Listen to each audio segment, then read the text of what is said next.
Hello everyone, welcome to my new video. आज हम बात करने वाले हैं मैटलैब में ईवी पावर ट्रेन के बारे में। और ईवी पावर ट्रेन यहाँ पे कैसे मॉडल हुआ है, कैसे सिमुलेटेड हुआ है, हम लोग ये इसके बारे में आज हम डिटेल से एक एक ब्लॉक पकड़ के हम बात करने वाले हैं। और बहुत सारे स्टूडेंट हैं जिनका एक्चुअली ये स्ट्रेस होता है कि भाई मैटलैब में एक्चुअली जब लोग ऐसे कोई डिज़ाइन देखते हैं तो उनके दिमाग में ये आता है कि भाई हम कैसे सीखेंगे, बहुत सारा मैथमेटिकल इक्वेशन है।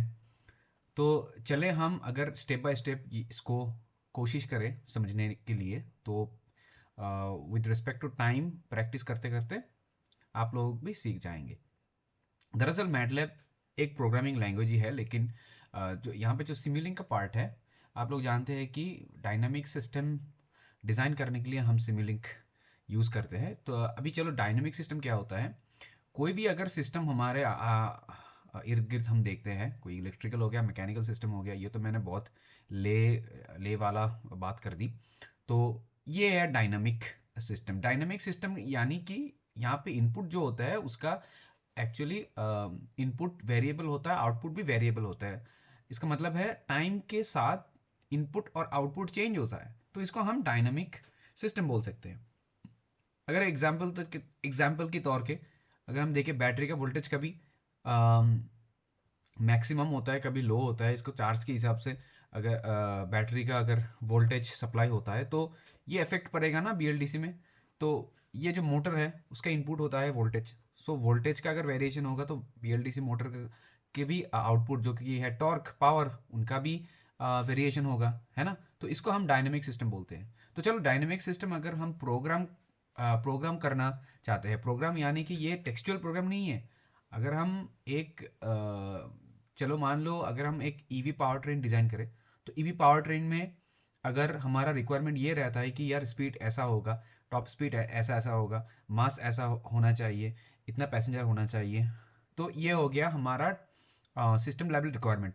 अगर इस रिक्वायरमेंट को हम अगर उसके हिसाब से सब सिस्टम और कंपोनेंट लेवल रिक्वायरमेंट लाएंगे, तो हम सिलेक्शन करेंगे कि यार बैटरी कौन सी यूज़ करना है अकॉर्डिंग टू कॉस्ट और परफॉर्मेंस वगैरह वगैरह, चाहे जो कुछ भी हो, और मोटर कौन सा यूज़ करेंगे, है ना। तो ये हम एक्चुअली पहले जो इंजीनियर्स थे वो क्या करते थे कि डॉक्यूमेंट्स रखते थे, और डॉक्यूमेंट्स के हिसाब से जो मैथमेटिकल कैलकुलेशन डिज़ाइन वगैरह करके वो एक प्रोटोटाइप बिल्ड करके ऐसा टेस्ट करते थे, जो जितना बहुत कॉस्टली होता था।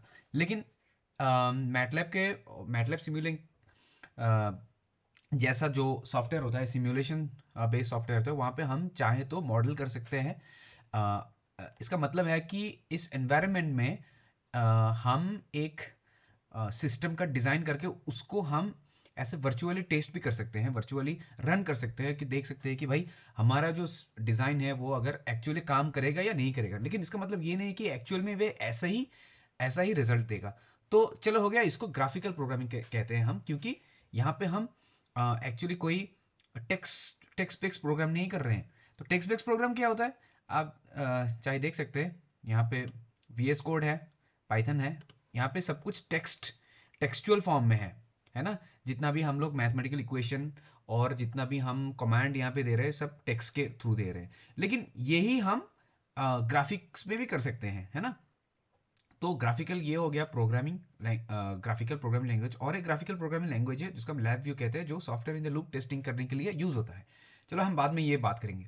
तो अभी चलो, कि ये जो ग्राफिकल प्रोग्रामिंग है, अब यहाँ पे आप लोगों को शायद एक अंदाज़ा हो गया है कि ये ग्राफिकल प्रोग्रामिंग हो या टेक्सचुअल बेस्ड प्रोग्रामिंग हो, मैथ्स का बेसिक बहुत तगड़ा होना चाहिए भाई। क्योंकि यहाँ पे हम लोग जो देख रहे हैं कि इसको हम बैटरी बोल रहे हैं, लेकिन अगर हम इसको अगर देखें, ऐसे मैटलैब में हम हेल्प में जा सकते हो। हेल्प में जाके आप देख सकते हो कि इसका जो थियोरेटिकल बैकग्राउंड है, ये बैटरी कैसे काम कर रहा है, और यहाँ इसका यूजेस कहाँ कहाँ हम कर सकते हैं। बैटरी का मतलब ये नहीं होता है कि यार बैटरी का ब्लॉक देख लिया और ये हर सिस्टम में मैंने यूज़ कर रहा हूँ, ऐसा नहीं होता है। तो हम जो यहाँ पे बैटरी मॉडल दिख रहे हैं, इसका इक्वेशन ये है। तो इसका मतलब होता है कि अगर हम सिम्युलेट करते हैं, तो इस कैलकुलेशन ही होगा। इस यहाँ पे जो हम वेरिएबल देख रहे हैं और कांस्टेंट देख रहे हैं, इसके हिसाब से ये जो बैटरी वोल्टेज है ये आउटपुट के तौर से आएगा और आउटपुट होगा। तो यहाँ पे एक चीज़ बहुत इंपॉर्टेंट है कि मैथमेटिकल फाउंडेशन बहुत अच्छे तरीके से होना चाहिए। तो आज के लिए यहाँ तक दोस्तों वीडियो हम एंड करते हैं। बाकी जो हमारा वीडियो है वहाँ पे हम डिस्कस करेंगे कि पूरे ब्लॉक टू ब्लॉक और पूरे सिस्टम सबसिस्टम लेवल में कैसे ये वर्क करती है। तो